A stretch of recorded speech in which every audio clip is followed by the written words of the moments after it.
Bonjour à tous et bienvenue dans iGeekNow consacré au Galaxy S8. On parle aujourd'hui du nouveau smartphone de Samsung, le Galaxy S8, qui sort le 28 avril prochain officiellement en France, ou même le 21 si vous avez eu assez d'argent pour vous l'acheter et le précommander. Je suis en compagnie de Vincent de la rédaction d'IGN. Salut Sylvain. Et on a pu, nous, le tester avec un petit peu d'avance. C'était à la Maison de la Radio il y a quelques jours. Et du coup, on va vous donner notre avis. Vincent l'a un petit peu plus testé que moi, et notamment toutes les fonctionnalités annexes. Mais bon, déjà, ce dont on peut parler, parce que c'est ce qui saute aux yeux dès qu'on le voit, que ce soit dans les publicités ou même quand on l'a entre les mains, c'est quand même l'écran qui est splendide et qui a surtout une particularité assez spéciale. Oui, déjà au niveau de la taille de l'écran, on a deux modèles, le S8 et le S8 Plus. Ils ont à peu près les mêmes caractéristiques techniques sous le capot, mais pour l'écran, il y en a un de 5,8 pouces et l'autre de 6,2 pouces. Mais par contre, oui, leur écran est vraiment impressionnant. C'est un écran, c'est l'écran Infinity, comme c'est vous l'écran appelez ça. Infinity avec un ratio de 18,5 neuvième. Qu'est-ce que ça signifie? C'est-à-dire que l'écran est un peu plus long en hauteur, mais on conserve la même taille que la précédente génération. C'est-à-dire que l'écran prend beaucoup plus de place. Il couvre 83% de la surface du téléphone. Quand on le prend en main, c'est assez impressionnant d'avoir ça, voilà, avec en plus les bords. Voilà, il y a aussi les bords, voilà, avec, les bords qui incurvés. débordent justement et qui permettent vraiment de se plonger, on va dire, dans ce qu'on est en train de regarder, parce que c'est ce dont on a tendance à se dire que c'est exagéré, que les publicités, en tout cas utilisées par Samsung, sont exagérées, mais très franchement, vraiment, c'est impressionnant. Le côté on est plongé dans l'image est vraiment incroyable. Donc s'il y a vraiment une chose que je retiens moi de ma première prise en main avec ce smartphone, c'est clairement cet écran, parce que en plus de ça, vu que c'est du Super AMOLED, les couleurs sont vraiment splendides. Il y a un vrai côté, on n'a pas l'impression que l'écran se termine véritablement. Alors évidemment, si on regarde sur le côté, on voit qu'il y a quand même des bandes noires, c'est pas complètement incurvé pour autant, mais cela étant, c'est quand même suffisamment fin pour faire croire que l'écran ne s'arrête pas à une bordure. Oui, le Super AMOLED fait vraiment le boulot, même en termes de contraste, que ce soit avec une luminosité. Là, on était vraiment, c'était très lumineux l'endroit où on était. Mais vraiment, la définition était impressionnante, vraiment détaillée, avec des couleurs vraiment vives, des contrastes élevés. L'écran est compatible HDR aussi, avec une résolution Quad HD+. Ce qu'il faut savoir, c'est que le Quad HD+, il faut activer le mode performance pour qu'il soit adapté aux applications.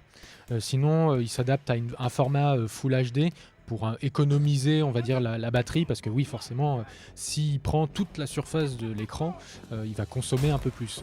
Parce que du coup, cet écran là, alors effectivement, comme tu le disais, le format en largeur, est-ce qu'on peut dire en largeur ou en hauteur, en tout cas en fonction de comment vous le tenez, est différent des smartphones qu'on trouve aujourd'hui sur le marché, notamment l'iPhone. Plus au côté du LG G6. Voilà, mais effectivement, toutes les applications ne sont pas compatibles nativement. Mais c'est là qu'entre en ligne la fameuse option qui permet juste d'agrandir, on va dire, l'image. Après, on se faisait la réflexion cet après-midi, il y a quand même des jeux notamment compatibles. C'est le cas de Need for Speed No Limit, qui est un jeu mobile tout à fait acceptable, d'ailleurs très sympa, avec des graphismes super chouettes. Et forcément, avec l'écran, avec l'amélioration et la prise en charge native de ce nouvel écran, c'est quand même assez impressionnant aussi. Puis pour terminer sur l'écran, l'arrivée aussi de ce ratio fait qu'il y a le bouton d'accueil qui disparaît. Il n'y a plus de bouton physique. Maintenant, le bouton en fait est entre guillemets virtuel. C'est la vraie utilité en fait du bouton d'Android. C'est le bouton retour, le petit bouton rond sur l'interface. Donc là, qui est directement sous la dalle du téléphone. Et en fait, quand vous allez presser au niveau du bas du téléphone, de l'écran, vous allez voir un petit retour grâce à un moteur haptique, avec une petite vibration, un peu comme sur le bouton d'accueil de l'iPhone 7 Plus, sauf que là, il est sous l'écran et donc il est totalement caché. Et franchement, on le prend tout de suite en main. Moi, j'ai trouvé que c'était très facile. Voilà, il y a le petit retour aussi fait que ça a son petit plus. Après, pour celui qui a déjà un téléphone Android, c'est une habitude qui va très vite se faire, parce que finalement, on retrouve très facilement les petits raccourcis, et puis de toute façon l'interface Android fait qu'il y a toujours l'écran d'accueil, enfin le petit bouton d'accueil malgré tout, c'est les 3 petites icônes qu'il y a en bas de l'écran et qui s'affichent malgré tout, notamment lors de vidéos ou lorsqu'on prend une photo, etc. Parce que la photo, ça prend pas tout l'écran, c'est juste un petit morceau avec les commandes sur le côté. L'autre grand... Enfin, au-delà de la batterie et des problèmes d'explosion qui sont visiblement pas présents, c'est la sécurité, l'autre fer de lance de Samsung sur ce modèle. Pour quelle raison? Déjà, je parlais du capteur du bouton d'accueil. Forcément, où est-ce qu'il est passé le capteur d'empreinte digitale? Il est passé derrière le téléphone.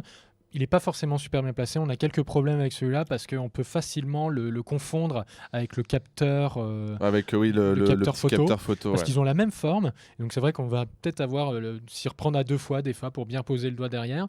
Mais voilà, en contrepartie, il y a l'arrivée de la reconnaissance d'iris. Donc vous allez ouvrir votre téléphone, il va y avoir une petite caméra frontale qui va s'allumer avec votre visage. Vous demandez de placer vos yeux dans les 2 ronds qui sont à l'écran et ça permet de débloquer. Et c'est très rapide, c'est vraiment instantané. Forcément, il y a des améliorations au niveau de la photo. Il y a un capteur de 12 mégapixels. C'est le même que celui du S7, c'est le Dual Pixel, 12 mégapixels. Il n'y a pas de grande nouveauté sur ce point-là. En fait, vraiment la grosse nouveauté, entre guillemets, sur la partie photo, c'est que le capteur en façade passe de 5 à 8 mégapixels et un autofocus. Après, l'appareil photo était déjà très très bon sur le S7. Ils se sont dit, on va plutôt se concentrer sur la partie écran et tout ça, faire quelque chose, apporter un design nouveau. Et ils ont gardé ce capteur qui, franchement, se suffit à lui-même. Il n'y a pas besoin forcément de nouveautés nécessaires. J'ai fait quelques essais justement avec le panorama, avec la tour Eiffel, et ça avait un très bon rendu, toujours en HDR. On peut filmer en 4K en 30 fps, pas en 60. Le 60 fps, c'est juste pour le Full HD, oui.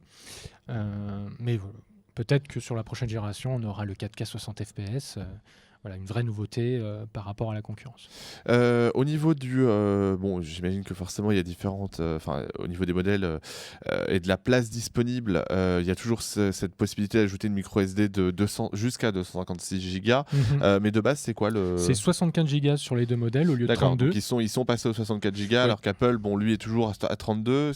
Bon, après, de départ, mais de base, il n'y a pas différents modèles comme c'est 64 Go extensible, et voilà. Ah oui, donc c'est pas mal. Bon, les téléphones sont un peu chers, mais finalement, en fait... Moi, ça permet de cantonner le prix à une certaine grille tarifaire et que ça le fasse pas grimper en fonction de... Plus de 1100 euros, voilà. comme l'iPhone, effectivement.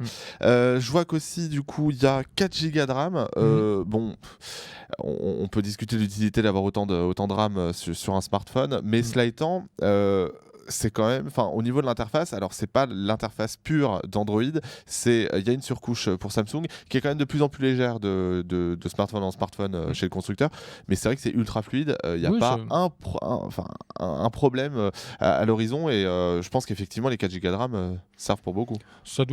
J'ai pas eu l'impression que j'ai lancé quelques jeux, ça tournait très fluide, avec beaucoup de fluidité, mais c'était pas... je me suis pas dit c'était de trop.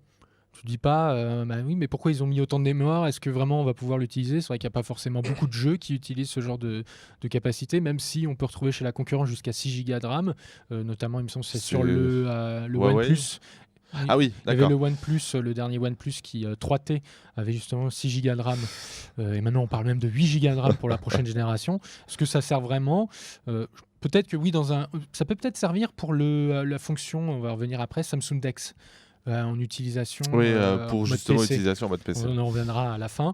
Après, il y a aussi un gain de puissance graphique et au niveau du processeur. Alors, est-ce que c'est comme les précédents smartphones de Samsung où il y a un modèle de processeur différent en fonction de l'Europe et de la Corée? Donc en Asie, ça va être le Snapdragon 835, il me semble. Donc le meilleur. Je dis peut-être une bêtise, mais il me semble que le dernier c'est 835. Mais en tout cas en France, nous en Europe, c'est l'Exynos 8895 fait par Samsung, mais qui a la particularité d'être gravé en 10 nanomètres.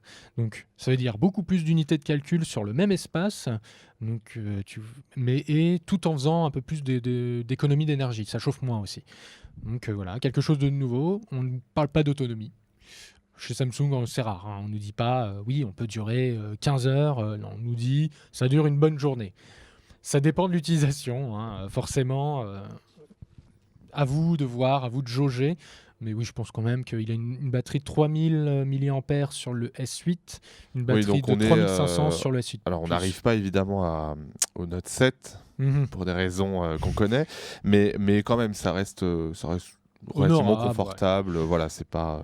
Il y a un mode économie d'énergie aussi qui permet de tenir une bonne journée si vraiment on est un consommateur d'énergie, un consommateur de données vraiment aguerri. Après, l'autre grosse nouveauté finalement, parce que c'est aussi au niveau de la partie logicielle qui a des grosses nouveautés, c'est Bixby. Qui est c'est quoi? C'est un bouton spécial, je lis sur tes notes. Non, j'ai pas eu accès à. Enfin, moi, j'ai pas pu tout faire à cette présentation, mais du coup, je ne sais pas ce que c'est en fait. C'est normal qu'ils n'ont pas forcément insisté sur Bixby pour l'instant. Bixby, c'est le nouvel assistant intelligent des téléphones. Siri façon Samsung, c'est ça? C'est ça, peut-être un peu plus poussé sur certains aspects. En fait, Bixby va être utilisé dans la plupart des applications de base de Samsung. C'est intégré directement. Ce sera accessible en fait avec un bouton. Voilà, tu parlais d'un bouton qui est accessible sur la tranche. Sauf que nous, on n'a pas pu l'utiliser parce que en fait, Bixby ne sera pas disponible au lancement. En tout cas, il sera incomplet au lancement du téléphone le 28 avril prochain. Il n'y aura que quelques fonctionnalités comme Google Vision, Bixby Vision, qui permet en fait de rien à voir, à ne pas confondre avec Google Assistant, c'est pour ça. Donc Bixby Vision, qui en fait, avec l'appareil photo, vous pouvez rechercher des objets, soit par exemple par photo, soit par référence pour aller les acheter sur Amazon. Ah oui, comme Amazon l'avait fait sur son smartphone. Le Fire, je crois, enfin je sais plus exactement le nom du smartphone, mais il y avait ce fameux bouton justement qui permettait de prendre en photo ce qu'on voulait et ensuite de le commander avec ce bouton justement. C'est une sorte de Shazam de la photo. Voilà, tu prends ton et forcément on n'a pas pu l'essayer, donc il faudra voir si là, ça marche réellement. On a pu le faire sur les photos, pas encore sur le catalogue d'achat. Là, on nous a annoncé que Amazon. Après, il y a d'autres fonctions. Il y a la fonction de rappel qui, en fait, là, ne sera disponible qu'avec au tactile. Il faudra faire soi-même ses rappels, mais il y aura un système de reconnaissance par lieu. Par exemple, imaginons, tu mets arroser les plantes en rappel, et quand tu vas rentrer chez toi, donc tu peux assigner un lieu à ce rappel, et quand tu vas rentrer chez toi, ton téléphone va te dire, Bixby va te dire arroser les plantes. Il va pas te le dire avant, il va attendre que tu sois chez toi. Voilà, ça permet en fait de contextualiser les rappels. C'est plutôt une bonne idée, je trouve. Après, il faut voir au niveau des données personnelles, ce que ça implique, etc. Oui. C'est toujours voilà. Bon, cela étant, c'est un peu ce que fait Google Translate. On peut aussi scanner des textes pour les traduire à la volée, les QR codes, etc. Enfin voilà. En tout cas, ça a l'air bien pratique, mais c'est pas encore disponible. Ce qu'il n'y aura pas, c'est surtout tout ce qui est voix, parce qu'il va falloir localiser. C'est pas encore prêt. Ouais, et même aux États-Unis, c'est pas encore prêt en fait la voix. Bixby Voice ne sera pas encore disponible au lancement, il faudra attendre un peu plus tard au printemps. Donc en attendant, ce sera finalement un Siri, et puis quand il y aura la voix, ce sera quelque chose de bien meilleur. Est-ce qu'on peut rapidement parler quand même du design, parce qu'on a parlé beaucoup de l'écran, mais on n'a pas parlé du design. En fait, l'arrière du téléphone est en vert, et sachant qu'en fonction de la luminosité, les couleurs est légèrement différente, il y a une espèce de reflets colorés. Moi, je trouve qu'en fait, ça tient bien en main. Le seul défaut, forcément, c'est que l'écran est plus en hauteur. Donc, pour ceux qui l'utilisent à une main, c'est un petit peu plus compliqué, mais c'est la même chose pour finalement l'iPhone Plus. Voilà, c'est un peu plus grand, donc il faut s'habituer. Après, que tu me disais qu'effectivement les applications Samsung étaient adaptées. Mais forcément, c'est pas le cas des autres applications. Donc, il faudra voir en fait si ce format d'écran commence vraiment à se démocratiser, si d'autres développeurs s'y mettent vraiment et s'ils adaptent. Parce que c'est vrai qu'autant sur iPhone, on a l'habitude, autant donc les développeurs aussi, forcément, sur Android, c'est moins. Ça vient faut les pousser un peu. Faut les pousser un peu. Donc, du coup, maintenant, on parle des accessoires. Parmi celui qui est plutôt pas mal, c'est quand même les écouteurs. Ils sont vendus 100 €. En fait, est-ce qu'on peut dire que c'est un concurrent aux AirPods d'Apple ou rien à voir? C'est du filaire, donc c'est des écouteurs AKG. AKG qui a une marque qui a été rachetée par Samsung récemment. Ils sont vendus avec le Samsung Galaxy S8. Ils sont de base, vous n'avez pas à mettre plus d'argent. Ils remplacent les anciens et ils sont censés offrir forcément une qualité sonore supérieure parce que AKG, on n'a pas pu les tester, mais ils sont aussi vendus à part à 100 € comme tu le disais. Alors, est-ce qu'il y a toujours une prise jack ou est-ce que c'est en USB-C? Non, c'est toujours du jack. Tu l'as pas vu? Si, mais du coup... Ah, mais forcément, c'était pour que tu répondes à cette question, voyons. Oui, mais non, mais... Dans le studio. C'est pas mal. Non, mais oui, ils sont pas encore sauté le pas du full USB-C, heureusement. Moi, je suis pas très fan, par exemple, sur l'iPhone. Toi, tu as un iPhone 7. Je trouve que c'est beaucoup plus contraignant qu'autre chose que de se passer du phone jack de la prise jack, je vais y arriver, plutôt que réduire l'épaisseur du téléphone et donc se passer de ça. Surtout que là, bon, ils sont un peu plus lourds qu'un iPhone, mais globalement, ça choque pas. Enfin, franchement, comme tu l'as dit, on prend bien. À un moment donné, on est tellement quelque chose de fin et de léger que c'est pas grave s'il y a quelques grammes de différence. Voilà, ça reste quand même un téléphone qu'on met dans sa poche la plupart du temps. Je pense qu'on a fait le tour. De toute façon, oui, mais il n'y a pas d'autres pages, on est d'accord, parce que je te vois tourner les pages. Mais y a-t-il une autre page? Quel suspense. Mais donc, effectivement, globalement, est-ce que par rapport à ce que tu as essayé, on peut déjà le conseiller pour les early adopters de se jeter sur ce nouveau smartphone? Déjà, apparemment, il n'y a pas de problème d'explosion en vue. C'est déjà une bonne Exactement, chose. sauf au niveau des ventes en Corée. La première expérience nous a vraiment... Moi, m'a vraiment convaincu. L'écran, je trouve qu'il est génial. C'est vraiment l'atout ultime qui peut vous faire passer à ce genre d'appareil. Une bonne entrée en matière, une bonne puissance, ce qu'il faut pour faire de la photo. Il est très complet. À part si vous n'êtes pas forcément c'est du haut de gamme. On disait c'est 809 € pour la version S8 et après c'est un smartphone qui peut remplacer, on va dire, enfin non pas remplacer, mais en tout cas qui peut servir d'ordinateur d'appoint, qui peut devenir Chrome OS en quelque sorte aussi, parce qu'on n'a pas véritablement parlé de cette fonctionnalité, mais c'est aussi un de ses atouts en déplacement. Grâce au 4 Go de RAM, on peut avoir un espèce de petit PC pratique, avec l'outil Samsung Dex qui est un petit comment on appelle ça, un deck qu'on va poser, sur lequel on va poser, qui est branché à un écran et ça l'utilise comme un PC. Mais et donc oui, pour revenir sur le prix, donc 809 pour le S8 et 909 € pour le S8 Plus. Forcément, c'est un prix, mais on ne dépasse pas la barre des 1000 €, c'est plutôt une bonne nouvelle. À voir, par rapport au 7, on n'augmente que de 10 €, sachant qu'il y a quand même une petite belle évolution. L'écran en lui-même est une belle évolution. Moi, personnellement, qui suis, forcément, je suis utilisateur d'iPhone. Vraiment, l'écran est impressionnant. Et la première chose que je me suis dit, c'est vivement la fin de l'année pour l'iPhone 8, du coup, c'est ça. Pour l'iPhone 8, si Apple fait ça. Parce que franchement, le wow est tellement important sur cet écran-là qu'on a hâte de voir toute la concurrence s'y mettre vraiment. Et vraiment, parce qu'il est temps, voilà, j'ai l'iPhone là, il est temps d'enlever toutes ces bordures qui sont pas forcément très belles et qui empêchent un peu l'immersion en quelque sorte. Voilà, je pense qu'on a fait le tour. Bon, en tout cas, si de votre côté, vous l'avez précommandé et que du coup, a priori, on est le combien? On est le 13 avril au moment de cette émission. Donc, si vous l'avez reçu un peu en avance, vous êtes un chanceux. N'hésitez pas à donner votre avis dans les commentaires sous cette vidéo ou sur les réseaux sociaux, Twitter, IGN-FRA, sur Facebook, IGN France, Snapchat, tout ça. Nous, on se retrouve peut-être pour le test dans quelques semaines, le test complet, ou pour d'autres smartphones sur IGN France. Salut à tous. Ciao.